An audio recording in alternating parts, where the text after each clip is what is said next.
Welcome to Dawgs versus All Y'all, a weekly college football podcast where we discuss not only my favorite team, the Georgia Bulldogs, but we talk all things college football, hence all y'all. Be sure to like, comment, subscribe, and look us up on Instagram at SuplexDinnerClub. And go Dawgs. Yo, what's happening, y'all? Welcome back to another episode. This is probably my favorite week being a Georgia fan. Georgia, Florida. It's always Georgia, Florida. It's never Florida, Georgia. Don't let anyone lie to you. Y'all know me. I'm going to keep it real. I'm going to be honest and upfront. It's always Georgia, Florida. In today's short episode, we're going to, of course, talk about the Georgia-Florida game. And we got to talk about the must-see game of the week. Thanks again for checking us out. Let's get it going. CBS 3:30, we got Georgia, Florida, hated rivals, meeting in Jacksonville. Y'all know what time it is with me. The hell with Florida. I could care less about those guys, but this is my podcast. I'm a responsible podcaster, and I'm going to be as unbiased as possible in my analysis. All right. Let's talk about Florida. Let's first and foremost give some props to Florida. They started off the season losing to Utah, which was a disappointment, obviously, to fans and players, everyone involved in that program. After that loss, a lot of us just completely counted Florida out. A couple more losses. You're going to start hearing fire Billy Napier. Of course, half of us call him Sunbelt Billy. I am a part of that. I love that nickname. Shout out to Uncle Lou. But Florida has continued to fight all season. I want to also give props to Graham Mertz. The quarterback transfer from Wisconsin had a very mediocre, underwhelming career while he was up there. Camp Randall transferred as a seemingly last option for the Gators.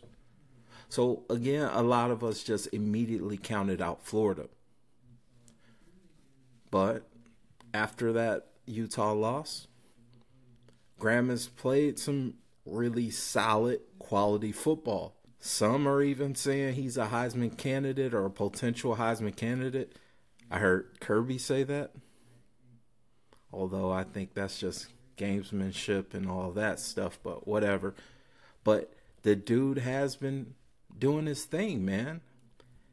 He's near the top of the conference in completion rate. You look, he's thrown like 12 or 13 touchdowns, only 2 interceptions. So he's not turning over the ball. He's leading his team to a couple scores here and there and keeping his guys in fights. With the exception of the debacle against Kentucky, in which they rushed for damn near 300 yards, the defense has been flying around, making plays. They're super young, but very talented. You can see confidence growing in spurts for that team, and that's not unique to younger teams. They have their highs, they have their lows. Now, as a Georgia fan, I can at least give props to how Coach Napier has kept that program from toppling over, because the entire offseason, whether it was talking about the NIL collective dropping the ball on getting a guy like Jaden Rashada, to guys leaving the program, picking up someone like a Graham Mertz, there's been a lot of negativity coming out of Gainesville, Florida, and dealing with that program. But credit to him, credit to his staff for keeping those young men focused. So how does Florida pull off the upset? Well, the number one thing, they're going to have to maintain some drives, mainly by running the ball and making sure that they're keeping Graham Mertz in a position to play winning football. I don't really need to see Graham Mertz in too many 3rd and longs, 3rd and 12s, 3rd and 7s throughout the game. That's kind of not in their favor, because Georgia's defensive backfield one of the best in the nation. Those guys are finally healthy, and I expect them to be making plays. Another key when it comes to Florida, you're going to have to get to Carson Beck. I spoke on how impressive Graham Mertz has been this season. Carson is right along with him. He's been very efficient with the ball. He's growing in his confidence of his other weapons, which is extremely important considering that his number one target, Brock Bowers, is going to be out for the next couple weeks. Hopefully he's back sooner than possible. Brock has been a freak athlete his whole college career, so I wouldn't put it past him that we see Brock back in a Georgia uniform before the postseason. Florida's front seven is going to have to dial up some creative pressures on Carson Beck. If Carson is comfortable throughout this game, expect for him to shred this defense. Florida's defensive backfield, while very talented, are super young. Super young equals susceptible to big plays. Don't let Carson just stand there in the pocket and make comfortable throws. Force him into the bad play. The biggest question mark for Georgia is who's going to step up in absence of Brock Bowers. The obvious answer is, hey, who's the next tight end up? Georgia claims to have the best tight end room in the country, which we do have. The next man up is Oscar Delp. Very talented young man. He's big. He's fast. Very talented. Watched him in high school at West Forsyth. He used to do his thing. But I don't think the answer is as simple as who's the next tight end. Because there's no tight end like Brock Bowers. No tight end at Georgia like Brock Bowers. No tight end in college football like Brock Bowers. The answer to this loaded question is not as simple as the next tight end up. It's not as simple as that. The answer is going to be all of the other weapons on Georgia's team. Dom Lovett is getting the ball more. He's getting more confident. Ra Thomas made that freak catch against Kentucky. He's been getting on the field more. He's a game changer. He's a true X receiver. I expect him to go ball out. And let's not forget about Ladd McConkey. Ladd has been injured for a majority of the season, but we're seeing him more and more. After a bye week, he's even more healthy. It's time for our Mr. Dependable, Ladd McConkey, to step up and do his thing. And one weapon in particular on the outside that I'm cheering for as a true Georgia fan. I'm not gonna trash him like I've seen within our fan base, which sucks to see, but you know, that's how these fans are. Arian Smith. Arian is very talented. He's fast. He's explosive. But damn it, he got to catch the ball. He's got to catch the ball. Arian has had a rough season so far with a number of drops. It's even more disappointing because the pass opportunities that he's getting, he's pretty open. It's not really that contested. So that makes the drops even more deflating. He's a native of Florida. I'm really hoping that he has a rebound game. He uses this Florida game as a Kickstarter to show, hey, I'm still that guy. I'm still the guy who caught that 75-yard touchdown against Ohio State. I'm hoping for a big game for him in particular because I've seen so much negativity from fans about him. And it's justified. A lot of it is justified. If you're dropping it, you're dropping it. It is what it is, but fans are extra, and I'm just hoping the best for the guy. So the Georgia-Florida rivalry has been pretty one-sided as of late. I'm not going to act brand new. When I was a kid, I definitely remember Spurrier hanging 50 on us. I remember crying as a child. A young child, very young child. But as of late, these games have swung to Georgia's favor, largely because what kind of program Kirby has run. I expect a confident game from not only Carson Beck, but his weapons on the outside. And something that I've been asking for which is a more physical running game. And what do you know? Kendall is back healthy. Dejan is back healthy. Shout out to the young man, Roderick. He's supposed to be back. He's back practicing, so maybe we see him on the field. I expect Georgia's defense to make things a little bit more complicated for Graham Mertz. Even though he's had a pretty consistent season so far, I expect Georgia's defense to find ways to get in his face and complicate things. And I definitely expect Kamari Lassiter, these guys, to take care of Florida's wide receiver, Ricky Pearsall, who's a very talented young man, but I expect us to take care of him as well.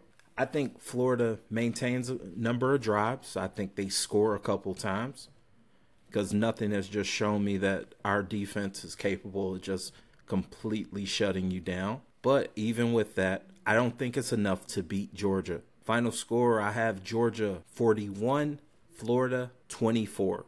Hopefully with a dominant performance, the narrative about this year's Georgia team begins to shift nationally. True, they're not as good as what we were last year or 2 years ago, but none of that really matters. All that matters is how this year's Georgia team matches up against the rest of y'all. If you haven't already, look us up on socials at SuplexDinnerClub. That's the home of 2 podcast projects that I work on. Mondays, Fridays, we talk college football on Dawgs versus all y'all. We don't just talk about Georgia football. We talk about all things college football, hence all y'all. And on Wednesdays, you know the vibes, Life and Times Pod, which is short for the Life and Times of a Restaurant Lifer podcast, where I have conversations with some cool and interesting people that I've met through my years in the hospitality industry. Let me know down below, what team are you representing? The Suplex Dinner Club family is growing, and I want to know more about you guys. Our game of the week features 2 Pac-12 teams, both with losses, fighting to not only get to the Pac-12 championship, but they have the playoffs in their mind. The game of the week, Oregon, Utah. Should be a wonderful matchup. 2 talented teams. 2 teams that I've spoken highly of the entire season. You can look it up. Y'all know, even though I'm a Georgia fan, I am a believer. With the exception of that Washington loss, Oregon's been taking care of business. They're scoring points. They're making stops when needed. They look like one of the best teams in the nation. Utah is a perfect example of what exceptional coaching looks like. Do yourself a favor and check out Kyle Whittingham and the coaching job he's done all season. You not only lose your star tight end, Kincaid, in the draft, this past year's draft, but they go into this season without the quarterback who's led them to the most victories in the past couple seasons, Cam Rising. Utah has been winning games with backup quarterbacks. They're damn near down to their 3rd-string quarterback. They're playing great defense. And hell, they're getting creative about putting their best player on the field, not only on defense, but on offense as well. I just forgot his name. I apologize, but number 28 for Utah. Terrific player. In the next couple weeks, the Pac-12 conference is going to bless college football fans with some great games, great matchups, high drama, great TV. We still have USC going to Oregon. You still have Washington. They have some tough matchups toward this end of the season, including playing a USC. I know a lot of people are down on the Trojans, but they're way too talented to just completely count out. They've lost 1 conference game, just 1. I know they have 2 losses on their schedule, but they've only lost 1 conference game. We have to remember that. They're still in the hunt. But let's talk about these 2 teams. That's what we're predicting. We're predicting Oregon, Utah, so we got to talk about them. Oregon faces a huge challenge on the road. You don't go to Utah and just win. In fact, I don't think Utah has lost a home game since 2019. I could be mistaken, but I want to say it's something crazy like that. 2019, Utah has not lost a home game. They're winning because they play defense, they know how to run the ball, and they know how to maintain drives with really solid quarterback play. Like I said before, very well coached team. The ultimate question is, can Oregon's defense make the stops when needed so that they can get Bo Nix, who's still in the Heisman hunt, and that Oregon offense enough opportunities to score and win that game? This is going to be a hard-fought game, a lot of back and forth. But when it's said and done, I trust Bo Nix more than I trust what Utah has at the quarterback position. Bo Nix has played phenomenal all season. His running game has protected him largely throughout the season.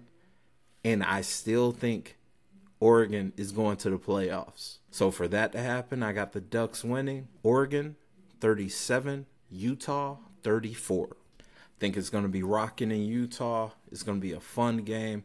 I can't wait to watch it. All right, y'all, that's a wrap on episode 30.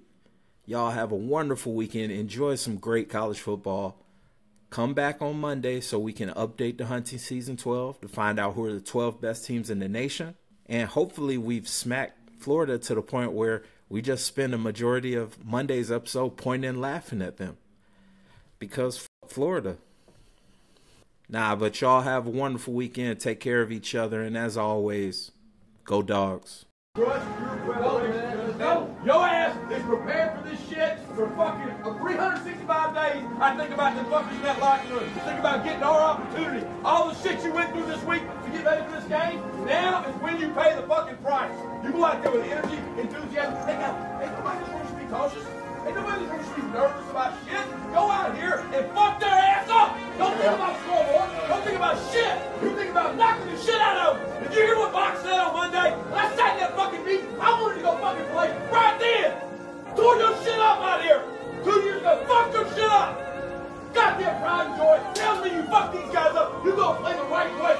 You play the right way. You knock their ass off. You stay off the fucking ground. You tackle the fucking man with the ball. The shit's easy. Look at the right shit. Punish their ass on offense and kick their ass on special teams, guys. It's about who the fuck we are. I believe in you. Let's go.